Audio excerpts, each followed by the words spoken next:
All right, we're at it again. This is Sunny Speaks, and this is I call it the Floyd Aftermath podcast. And I'm here again with a friend of mine, a colleague of mine, and I'm gonna let her introduce herself. And me and her actually had a conversation earlier, just impromptu, organic, and then it was like, man, I should have been recording this. So we're trying to recapture the moment. But I'm gonna let her introduce herself. Yeah, it was a great conversation. I'm Margo. I do the garden programming at Chicago Youth Centers. So that's how I know Clarence. And I've been working with Chicago Youth Centers for a few years now, doing the gardening. And it's great. I love working with the kids. So it's an awesome opportunity. And we've been doing the Zoom calls with the kids with online programing. So yeah, I guess that's how we got to talking on. Yeah, we were actually waiting for some kids to log on, and we just got to talking. One of the reasons why I didn't record it, because I thought as soon as I push record, one of the little kids' head gonna pop up, be like, hey! Right. So it's like, I was like, I don't know. And then no one ever did. And, it's like, oh, okay, so how do we recapture this moment? So yeah, our conversation was really centered around the whole George Floyd murder. But not just him, Breonna Taylor as well. We want to start bringing her name in the mix. Mm-hmm. And the thing will happen with Ahmaud Arbery, but really just the policing of Black and brown people, which eventually leads to the murder of Black and brown people in Black and brown communities throughout the nation, and what we're hearing now throughout the globe. And so, and then what popped off was protests, which are still going on, as well as violence, vandalism and looting. There was a little bit of violence, but I think that was kind of sustained. It wasn't really broad. So Tell me what your thoughts about this, Miss Margo. Well, first of all, I want to say that I really appreciate you wanting to, have this conversation with me and for giving me the mic in a sense. But in my point of view, I've been trying to listen to Black voices. I've been trying to listen to, Black activists and been trying to learn from them. And so, in my opinion, it's important to hear your voice in this, and the voice of Black people and Black communities and, what they really want and need and are demanding, at the moment, because this is such a critical time. This is an uprising. This is a movement. It's a mass. This is a mass movement, obviously, and this is a time for people to shift the way that they think. I think particularly amongst non-Black people and amongst white people, right, to start to listen and really, have more awareness of these issues. Yeah. So that's my perspective on it, which is why, I love talking about this stuff, and I am definitely down for having this conversation for sure. But, it's it's good. We can both discuss, because I'm just as interested in your experience and your opinion of what you've been experiencing. Yeah. So we just a little backstory. If you don't know, you're probably living under a rock, but yeah, there's a gentleman named George Floyd. He got arrested by the police, or apprehended by the police, for supposedly using counterfeit money, which was a $20 bill. Something ensued. The police officers ascertained him, and one officer put his knee on George Floyd's neck for over 8 minutes, and eventually to his demise. And other police officers and people were standing around watching, and no one intervened, including other police officers. At one point, they say George Floyd even called out for his mother, who, by the way, is dead, and George Floyd is in his 40s. So that just speaks to the brevity, just the depravity of this. This guy is probably in some kind of between life and death, where he probably don't know what's going on. And then boom, he dies. So this was videotaped by a bystander, and it made local, national news, and then international news, and then boom, this outcry came out. This is on the heels of, I think the thing that happened with Breonna Taylor was in March, and the thing what happened and Breonna Taylor was in her home sleep. The police came in, her and her boyfriend thought they were intruders, and the boyfriend tried to defend himself and actually got charged by the police officer, and that was dropped, and her name has kind of been out of the mix. And then I think at the beginning of May, early May, a guy was jogging in the neighborhood that he wasn't supposed to be in, and he was ascertained by not police officers, but two white guys who felt like, oh, what are you doing in this neighborhood? So I asked him a bunch of questions, and they end up shooting and killing him. And so all of this kind of just like bubbling up. Then the cities started protesting, and violence erupted here in Chicago to a level that we haven't seen in probably since the riots right after King died. Burning, looting, vandalism started out downtown, flowed into some of the communities on the south and west side, to the point where even today, and this happened last Saturday and Sunday, there are still stores that are closed down, even though it's only been a week, but they're boarded up and closed down. So now people in these communities are really feeling the brunt of that, which is not, to me, it's like, it is what it is. You know what I'm saying? Not violence or vandalism, but if my contribution to the movement or to the revolution is that I got to go an extra mile to go to a grocery store, and that's what it is. I don't know. Has your neighborhood been affected much too, Miss Margo? It has, yeah. I live in Ukrainian Village near Humboldt Park, and there have been stores that have gotten looted, and there's, a general sense that stores are, I think, and I actually, yesterday was the first time I actually got in my car and started driving around, and I just saw, everywhere stores are boarded up, closed. I mean, literally all around the city, right? This is affecting everyone. I just went to my local store, and, they had the front of their store covered up. And it's this little grocery store. It's actually, it's an Amish grocery store that's on Western, right near Augusta, actually. This like little cute, grocery store that carry like Amish products. And they just were, completely covered up, like their windows and doors locked, and, just trying to protect themselves. And I mean, we are in the midst of, I think people are fed up, right? I think it got to a boiling point, with George Floyd. That was like it was like this final straw, that straw that breaks the camel's back. But there was so much that was piling up before that. It wasn't just, this isn't a whole movement like just for George Floyd. This is a whole movement like because of all of this police brutality that's been going on for so long, right? It's like one after the next, after the next, after the next. And then, you had, this issue with COVID and how it's been affecting different communities in different ways. And it's been affecting, the Black community in a particular way also. And so there's that element, and then the economic element and police brutality, and it all, the perfect storm, right? Yeah, it has all come to this point.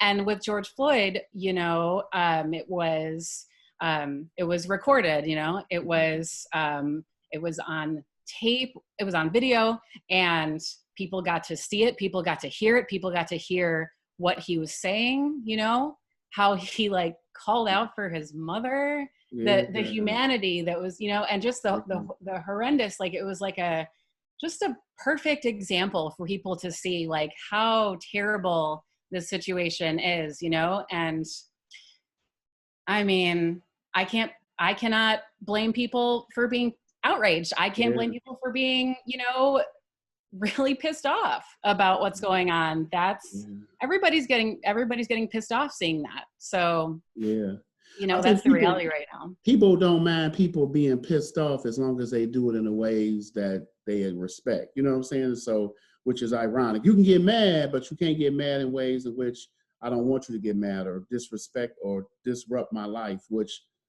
that's just impossible, you know. And so people blowing up and doing stuff that you don't expect them to do or don't like for them to do, or even that is illegal is, yeah. Yeah, it's kind of hard to say, I think, for people to tell somebody else like, oh, the way that you're reacting is wrong, or the way that you're, you know, protesting, or your reaction is wrong. I mean, I don't think that people can, I don't know, that I know it's controversial, you know, Yeah. looting is controversial. I mean, I understand the anger and the frustration that people have been driven to, you know what I mean? And so, but then it is an issue of like, okay, you know, like you were telling me the other day that in your communities and in communities everywhere, you know, stores are getting closed down, and then people can't get the food they need. And then, you know, what happens when people can't get the medicine they need, and what happens if they have to travel a long distance, and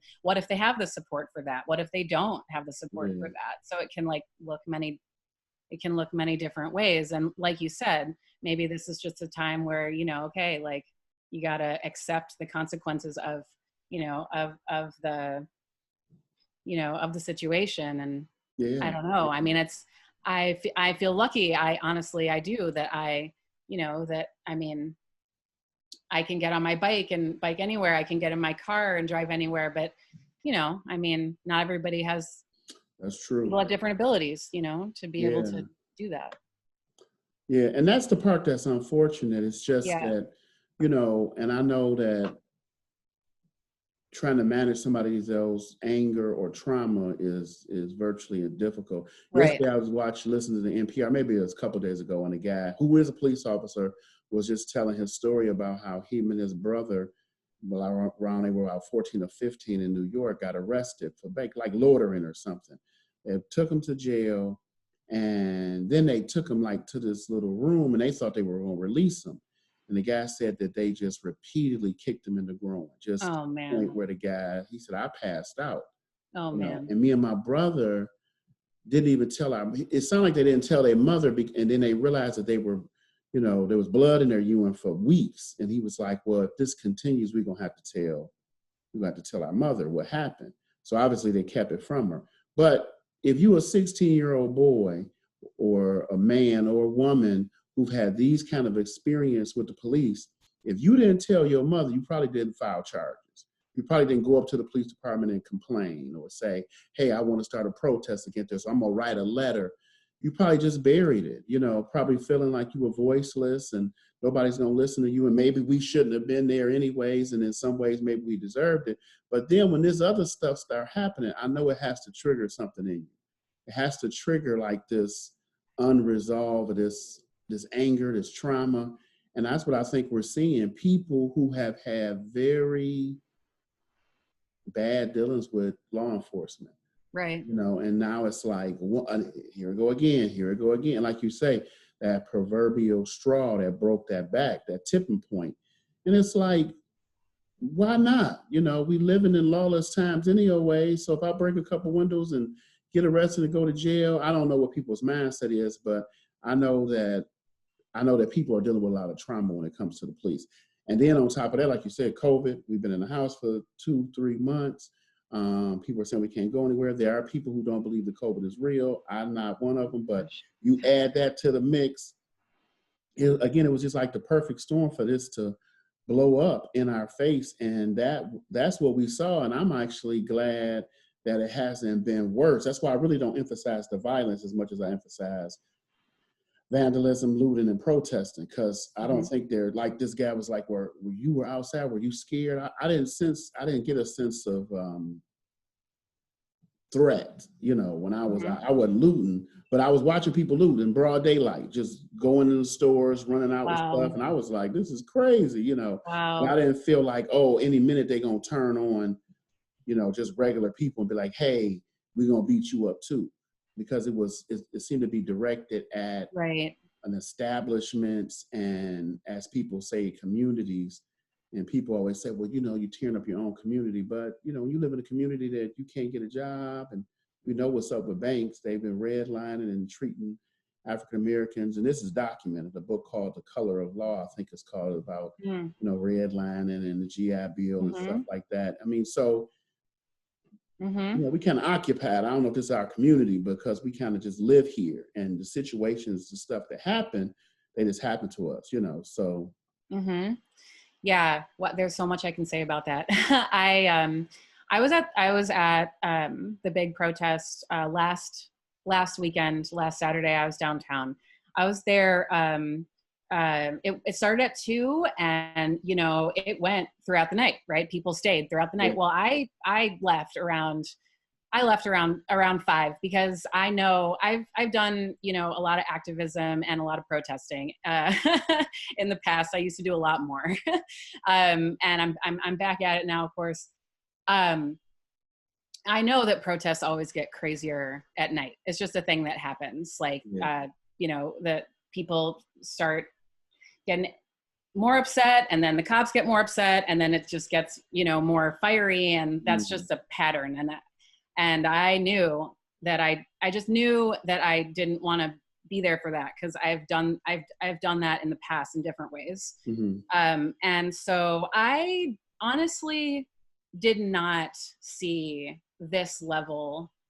My brother had asked me earlier in the day, well, he said, hey, there's going to be looting, there's going to be rioting. And I was like, well, maybe some, but not, you might not, this is a peaceful protest. Like, this is an organized thing. People are going to be there holding signs and chanting. And that's what people are, mostly doing at these protests. Right. But man, at night, I mean, after I left, and then I heard about everything that happened, and I saw videos of what happened. I mean, downtown got demolished. It got demolished. And then it just kept continuing, throughout the city in different neighborhoods. And like, it was, I think I didn't realize like what a boiling point we were at. And now I see it, I see it very, very clearly, and it makes perfect sense, when I see it now. It really does. It makes perfect sense what happened in Minneapolis, and then, I mean, it's insane that they, burned down the police station, but they did. And that was a huge statement, and a huge, gonna cause, major change in that city. Right. But here in Chicago, we had, Laquan McDonald, and, I thought that if the officer got let off for that, then there was going to be rioting then. It's like that. Remember, like that was a tipping point. I think too. I remember. Like, when, and I was listening to the radio, and I was nervous, because I thought, man, like if this cop is acquitted, it's going to blow up. But he wasn't. He was convicted, and there weren't riots, right? And I was like, okay, this was kind of a very telling like moment in Chicago. And so, it really is though, to that still, even though that happened in Chicago, there is so much brutality that still goes on. And like you were saying, a poor kid that gets abused by cops, like this is happening on, this is rampant. This is a huge problem. Yeah. And like, of course, that's going to have an effect on people. And, sure. Like then they feel powerless, and it's like that continues for a long time. But then finally there's like this mass level, like we've had it, there's this mass level, like, okay, no more. And now is that moment. Yeah. I worked with teens, of course, me and you worked together through Chicago Youth Centers. And last summer, through our summer program, through After School Matters, we had a group of kids working with us, and 4 or 5 days throughout the week, the cops would have interaction with the cops. I'm gonna pick my language carefully. No one ever got arrested, but they would always like pull them over, go through their stuff, and and it was like, why are they doing this? And the other kids would be saying to them, well, what are you doing? It'd be like 15 of them outside. And so in some ways, depending on how you socialize or whatever, you could see that as a threat, even though they were standing in front of a community center. and if there was a part of me that didn't believe that police target Black males or Black people or Black communities, which is not, that summer would have shown, like 4 or 5 times, just the same stuff, and it was like, and we would talk to the kids, and they was like, ain't nothing we can do. They gonna keep doing, they've been doing this, blah, blah, blah, blah. And it's just like you saying, it's like, if that happened to me 4 or 5 times, first of all, my respect with the police would be diminished. And if there was a way I thought I could get them back, and I'm not saying burning down a police station is a good thing to do, but that does send a serious message to law enforcement.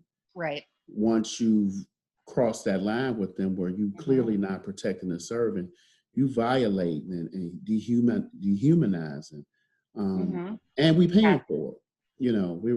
We paying our tax dollars, because I was talking to my dad, and they was like, well, that Floyd family is going to get paid. I'm like, we don't have to pay for that. The people who are being brutalized and dehumanized by the police are the same people who going to have to not only pay them to do it, but when they do it to other people, have to pay. That's our tax dollars that's going to pay for that. And that is crazy. That's just like, man. So we kind of paying for this unjust treatment. Yeah, that's exactly. That's so messed up. It's infuriating. And like what you're saying about kids coming, see, this is something that I don't hear as much at, CYC, because I go in there, do the garden program, and, I'm not there every day. I go to your center once a week, and I don't hear these kinds of stories about kids coming and talking about their interactions with police, but that is interesting. And kids, well, it's horrible. Okay. But it's like, I don't know, like these kids deserve to be heard too. Like their experiences deserve to be acknowledged. And what kind of trauma is that causing for them? Like what that does impact their view of the police, their experience with the police. And then you have, all these protesters that are angry at police. And then you've got other communities, like probably, specifically like, white or non-Black communities saying like, well, why are you so angry at the police? And like, they don't understand, because those communities don't get treated that way. Don't get treated that way. Yeah, that's so true. Once before, see, I'm almost 50, so I have nephews and nieces that are grown, but when they used to come stay with me for the summer here in Chicago, one summer, this might have been about 10 years ago, maybe more than that, 2 of my nephews, and they were like 15 and 16 at the time, they came and stayed with me, and I lived in Forest Park at the time. But I have very, very limited interaction with the police, and it's usually once I prompted. Right? And I had lived in Forest Park for 4 or 5 years at that time, and never had any dealings with the police outside of, noise, or, hey, did somebody call the police? Can you buzz us in? That kind of thing, right? They were with me for 2 weeks, maybe 3, and we had 3 interactions with the police. It's just their presence brought the police. We walk down the street to the grocery store. He go, turning the lights on. I'm like, what's going on? People called us and said they're, just that the presence of those 2 guys, who I was with them the whole time, I know they didn't do anything, just caused the police to interject themselves in our business. And it was so offsetting, nothing came of it. We didn't do anything. But if that happened 3 times in a 2-week span, I can't imagine if that's happening regularly to young people, to young girls, to young men, and constantly having these negative interactions with the police. Just, where you going? What you doing? Or, hey, what you doing over here? Or why you parked over here? Or I'm pulling you over. Let me see your ID. At some point, you just go like, what the hell? Stop. This is crazy. Stop this, so. Yeah, absolutely. Like the constant suspicion that comes from that authority figure. It is.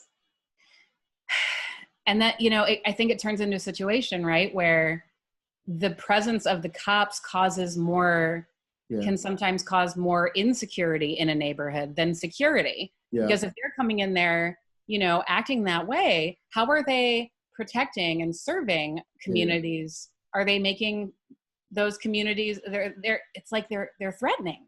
Right. And that's, I think I don't know. I know that it's so rampant and I know it happens so much, but I also see a lot of ignorance from, you know, from non-Black communities, or especially white communities, right? That they don't see that because they don't feel that, because they haven't experienced that. So they don't know what it's like. No, they don't. And that, you know, I didn't know what it was like to I experienced, but I did believe people who told me that. You know what I'm saying? So if people are telling me they have negative interactions with the police, I'm like, okay, because I can look at the bigger view. I can look at TV and see this going on. I can look at the jail system. Yeah. Look at the number of African Americans locked up and the percentage that we make in the population. So something's going on. I can look at the way police are policed in our community and riding around constantly. And then when you go to other communities, you don't see that. So there's stories, whether I had witnessed them or not, it was based on facts that I had already saw. And so, you know, I would hope other people would just be open enough to say, yeah, I didn't experience it and I didn't see it. But when you come to the South Side, when you come to the West Side, there's some stark differences in just the layout of the land, you know what I'm saying? And the way police interact with everybody, you know, everybody in those communities. You know, they'll do stuff that put everybody in danger, high-speed chases, do stuff that's like, wow, this is something that I don't think people would do in areas where they respect human life, you know? Totally. So, yeah, that makes a lot of sense to me. And, you know, now is the time for people to listen to those experiences, you know, to really listen to those people who are coming out and saying like, yeah, I've had these experiences, you know. I saw a live stream in Minnesota, in Minneapolis, where families just got up one by one and they were showing pictures of their family members who had gotten killed by police and telling their stories. And, you know, it was heartbreaking. Like this happens, you know, and if it's not like killing, then yeah, it's stuff like you're talking about, you know, harassing or questioning or suspicion or, you know, it's like all those different things that have an effect. Yeah. So we talking about two different worlds. There's another colleague who used to work with us at the building, another white woman, and her and a Black woman were leaving the center where you and I both work, and the police pulled them over. And you talking about two different worlds. The white woman was irate, and she gave the police, you know, why are you pulling me over? But the Black woman was like, what are you doing? You know, she's sitting there with her hands on the dashboard, looking straight ahead. And she's like, there's no way possible I would ever do that. And the white woman was just coming from a different space where, you know, they're not justified to pull me over. This is going on. She's like, you're going to get us killed. Wow. What are you doing? Why would you do that? This is not, you know, and so it was two different worlds. That's very interesting and very telling. And it shows that the white person is in a privileged position to be able to say, you know, what the heck, like, you know what I mean? And to like to get more angry about it or more vocal about it. That's an example of privilege. That's an example of privilege. Yeah. I know we're kind of like deviating from the. No, we don't have no topic. We don't have no subject. I think that the other one flew organically too. I mean, I heard you say you were involved with a lot of protests, and one of my desires is to get our kids involved in activism. Yeah. Because there's so, you know, many things that individuals can do to protest or to push back, to vote, to rebel, if you will. And protest is one of them. But usually when you think about protest, that's what people think about. You downtown, you boycotting, you yelling at the powers that be. And I think one of the things me and you talked about last time is that it seemed like protesting is for young people, because it's so much can go on at the minute. You know, you might have to get up and run. You might have to, because this guy in New York was talking about how the police were throwing tear gas at them. And a journalist is talking about police are shooting them with rubber bullets, you know. Mm-hmm. And so you don't want to be a senior in an environment where people are throwing tear gas and you got to get up and run, you know what I'm saying? So yeah, we would like to create a space. It would be my dream to create a space where young people, we can awaken the activists in them, but understand that music, like Fela, he had a song out that music is my weapon, you know, writings like James Baldwin, or poetry like Gwendolyn Brooks, or politics like Shirley, last time I said Caesar, but Shirley Chisholm. But anyways, there's so many different forms of expression that African Americans or oppressed people have used to push back. And those can go on continually. Plus they dual. You know, you become a good writer and you writing against a system that oppresses you. So part of my job, my thinking is to try to awaken that activist in the young people. And we talked about the fact that even a garden is something. Yeah, absolutely. There are so many different ways to, you know, to protest and to resist, right? And I think it would make sense to give those tools, like encourage the youth to develop all these, you know, encourage them that there are different ways for them to like express themselves, you know, different ways for them to process their feelings or their experiences, different ways for them to, you know, if they want to protest, like maybe they can learn about, you know, safe ways to do that, and they can understand, you know, like what be ready to, you know, get themselves into that, and just be you know, be educated and prepared, you know, for like what level do they want to get involved on. And some people have different, you know, artistic or, you know, different ways, that different abilities, right? Maybe some kids would want to make music and some kids would want to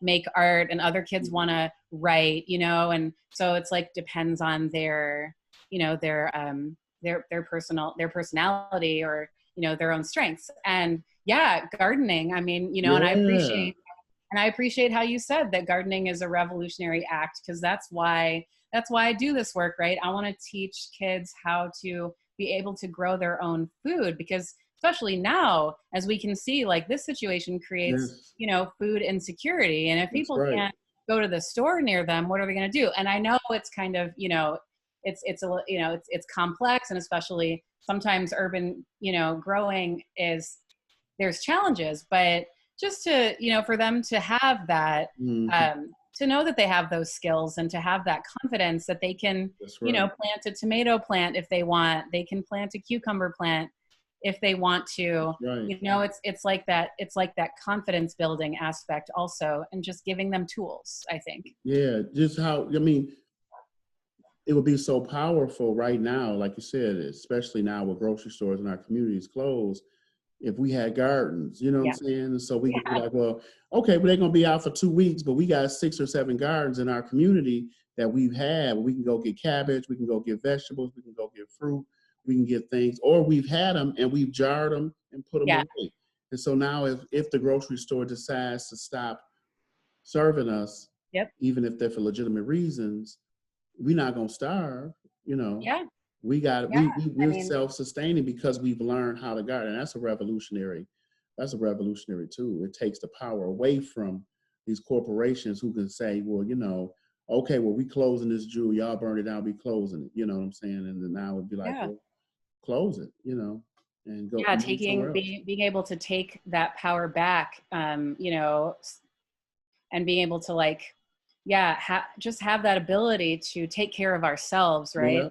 Is critical. And right now there's a lot of talk about community resilience, right? How do we create resilience within our communities to be able to, you know, withstand these kinds of difficulties? How do we have the networks, you know, make sure that people get the food that they need and the medicine that they need and get taken care of? But like in the height of the summertime, like if there's a community garden with, you know, tons of food growing, like that would be immensely helpful for a community. You know? That would. And then when we came upon this, we wouldn't be and such a fret, even though it's like you said, there's a lot of other pieces to owning a community garden and in Eden.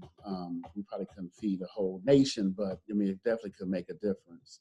Yeah, and then it's, there's a healing aspect to it too, like a big garden space where people can just go enjoy nature and feel peaceful, right? And there's that whole like self-care piece and that's right. Healing and being able to breathe and just calm down, just being able to have that ability. I don't know. So there's a lot to that, and none of this stuff happens magically overnight, but no, it's like a nice goal to keep in mind, Yeah, it is. It's I mean, one could say that if we owned our own gardens, maybe we wouldn't need medications. We wouldn't need high blood pressure and diabetic medicine from the stores if we were eating our own food. So yeah, I mean, that's a huge aspect of it too, being able to have our own source of nutrition and take better care, be able to take better care of our health that. And, being able to, when kids grow food, when people grow food, then they want to, then they want to eat it. I've seen, this happens all the time with kids and, with anyone really. And I know that you just got, really into cooking, more into cooking lately too, right? So yeah, I did. so that's taking that culinary piece also and showing people, showing the kids okay, this is how you can, prepare the fresh vegetables, how you can cook them. And, that's why I love that CYC has the cooking piece also involved. So kids learn that, because these are critical skills for people to know. They are so important, so important. So even those acts right there seem to be revolutionary, and hopefully we can teach our kids this so that in the future, I don't know when this happened again. It's obviously that it's going to happen again, that if we ever get to a space where we kind of locked out, we have tools, or we have ways that we can coping mechanisms that we can deal with the anger, with the rage, with the trauma that are productive. You know what I'm saying? Absolutely. I mean, I do not agree with burning down a grocery store, but what if these group of people came together and did a play, or, we talked about having a campaign for our kids and telling our kids, look, let's write a letter to the mayor. Yeah. Yeah, right. What kind of actions can they take to really empower themselves and to feel like they can really make a difference? Yeah, the mayor has a little girl too. How comfortable would a person who's experienced what some of our kids have experienced in these communities, how comfortable do they feel having a police officer in their school? I mean, it's just okay, is that re-traumatizing somebody, knowing that the person who we do not call, that we do not engage with in trouble, because they are going to not de-escalate the situation, but escalate it. And then I see the same person in school. It's and not literally, but you know what I'm saying? Just they represent the same system. So that's there's a big push right now to get police out of CPS schools. I know some teachers who are involved in that too. And that it makes perfect sense. Do we really need them there? Do they make the kids feel more safe or more insecure? Do they make the kids feel nervous? I think they do, a lot of the times, and especially at this point. Or do they heighten that anger? Do they actually, the anger that they're there to protect, do they create it? Right. You know what I'm saying? Because now it's I know that I cannot fight you, but I don't like you because of what you've done. So now when you bump into me in the hall, I'm going off on you because I can beat you up. I can bully you like the police have been bullying me, or I can talk back to you but I can't say that to him, but maybe even their presence alone brings a certain amount of angst and fear and violence that they say that they're there to stop. They might bring that violence in with them, That makes perfect sense to me. Imagining a child feeling rage, or anger because of the presence of a policeman and what that triggers in them. But then, they can't act out on the policeman. So what does a child do with that rage? How do they, maybe that makes them act out in other ways. It does. And it has this domino effect. Yeah. Right. I think that's kind of what that's exactly what I'm saying. So I think I signed the petition. I'm we definitely gotta, and it's also sent a statement to the police officers. It's that, some people only understand one language, and that's money. You know what I'm saying? And if Yeah. if we got to hit your economic base and be like, look, if y'all have to cut these police officers, then do it. You know, I think they Yeah. said some amount of millions of dollars are going to, no, we're not giving y'all that money. You know, Yeah. y'all figure out another way or cut or do something. So now next time you standing around watching another man be murdered, think about your pension at the very least. Maybe you don't think about human beings, but maybe you should think about the fact that, oh, this could end up having me lose my job in the long run, you know. Exactly. How are we going to create those kinds of accountability measures for Yeah. cops that there's like a consequence, you know? Yeah. Because that's like the level that we're at now. They think they can do stuff like that and then there's no consequence. Like, so there's a lot of talk about, you know, I mean, police accountability now, and there's also a lot of talk about, you know, defunding, right? There was a huge march yesterday. There was a big march yesterday about defunding CPD also, right? Like, maybe we need to like take some of that money out from beefing up cops and put it into our communities to build up community resilience. Maybe, so what if that would help, you know, to reduce crime? Yeah. It's like, is that, it seems like, I don't know, is it such a like radical, you know, concept to like actually try to like invest in communities instead of like investing in this like Policing, police, you know, militarized police. Definitely. Or the National Guard, that they don't seem to. I mean, now you're talking about the Army, and usually Army and those kind of guys is involved. They're not there to do peace, or they there to stabilize, or, you know, enemy versus combatants type of situation. You know, how you gonna have a dialogue with somebody who see you as a combatant or enemy? You know, that's not Yeah. good. Yeah. It's very, it's so complicated, you know, like I don't, it's, it is, it's so strange that we have to be in a situation now where, you know, I was going to say this before too, like just going to a protest and just assembling peacefully, like we have to be faced with this kind of, with the military. And it's unfortunate that like, you know, like older people too, you know, can't feel comfortable to go to a rally because they might get tear gas. Like, this is sick. Even the Army, even the US Army doesn't use tear gas in war. And the police do. Like, why is that? Why are the police, you know what I mean? It's like, it's so nuts. So I think, you know, there's a lot of awareness now about that. And, you know, hopefully this can culminate in some serious policy change, right? Yeah, and I think that's what we're gonna need: some policy, some pressure, and then some policy change, and also some shining a light on it. You know, because I know two things America cares about is image and money. You know, which helps them make their money. So, you know, when you start exposing their image, then you start messing with their money. And then maybe we can get a seat at the table and be like, look, this is what we need. These are the things. I know Black Lives Matter, I think, have like a 10-point thing that they're working on. And one of the things they're dealing with now is this whole taking CPD out of CPS. And I'm all for that. I'm all for that. Now, I think it needs to be security in the school.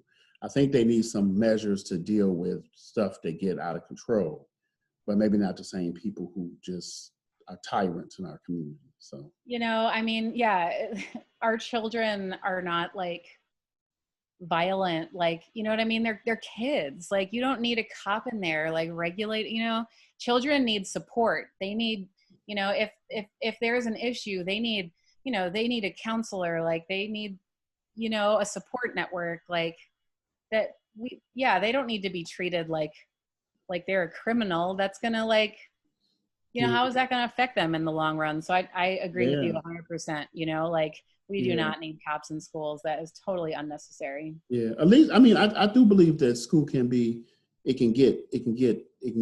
You know, I think that schools with just the makeup of the environments, that it can get dangerous.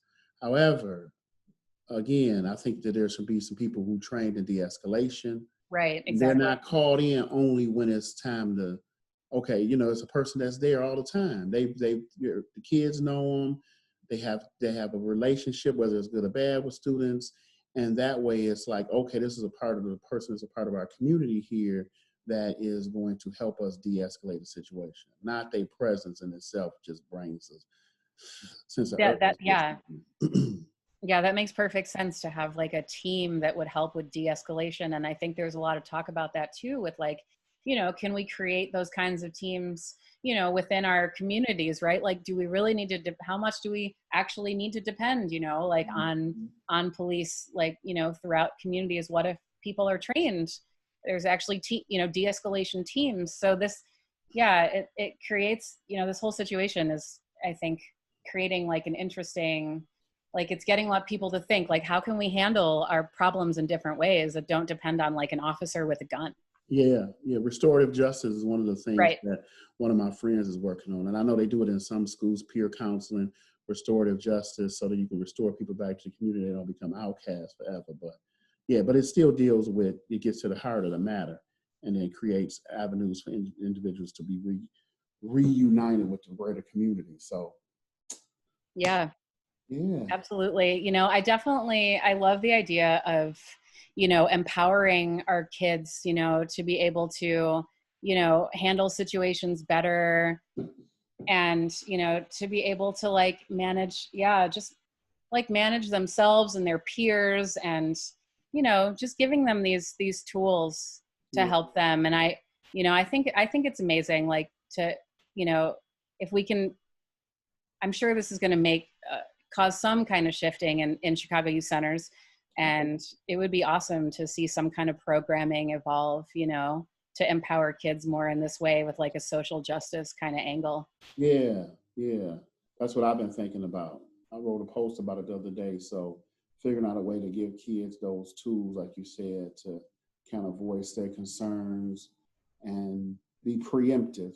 Some stuff is just going to be reactionary. That's just the way it is. But right. It's like preemptive work that's done so that you know steps to take if something go wrong. And these are the things that we're dealing with to handle our own stress and trauma that's going on in our community. Yeah. And we were saying like how kids, can actually do actions that do make a difference, like, looking at someone like Greta Thunberg, who has changed the world, and she's 15 years old. So getting inspired in ways like that, just to know that if they want to take action too, like nothing, when people hear kids' voices, like speaking out, it is so powerful. Yeah, it is. Isn't it? It is, to hear little people say stuff that you like, oh, that's right, they are getting it. And I think it pulls at the heartstrings of people, which is why, and not as a prop, not kids being used as a prop, but kids being used as resources. And the bottom line is this affects them. It does. It affects them. They have feelings about it. Like they're processing it themselves. And sometimes, we know like kids they're so intelligent and they're so creative, and they can, giving them a platform and an opportunity for them to express themselves and to say how they're feeling. That's powerful. People underestimate like how powerful kids are. Yeah. Well, that's one of the reasons why I love my job at CYC or working with youth in general, because that's the opportunity we have. Yep. We have the opportunity to create, to give kids tools that they need to survive, and not just academically, but socially, politically, spiritually, physically, right? And so that's an honor. It's an honor to be a person to be able to do that kind of work. And of course, there are people that we don't touch, that this don't affect, but for those that it does, I think we should be able to hold our heads up and say, look, we are doing such a great work. And it is that seed planting, that happens over periods of time that eventually blossoms into a beautiful garden, garden of people with a lot of skills, a lot of resources, and stuff that we've been planting them. So thank you for your work at CYC with the garden. We appreciate you, and we love our garden. We just got to figure out a way to keep navigating. So. Yeah. And thank you so much, because it's an honor for me. And when they told me I was working at Epstein, I'm like, oh my gosh, I get to work in that beautiful garden space. Like that space is magical, really. And as soon as we're able to get back in there, we're going to revitalize it and make it beautiful again and make it a really great space for the kids and for the CYC community. I think what I'm gonna do is I'm gonna put a picture of our garden on at the bottom of this, so people can know, and maybe even if you want me to send me your information, we'll list your information too. People want to look at some of the work that you've done or some of the other things that you're doing, because I know you do other things. Sure, yeah. It would be great to add some information for people if they want to learn more about it. Okay. All right. Thank you. You're welcome. It was great talking with you. Thank you so much. Yeah.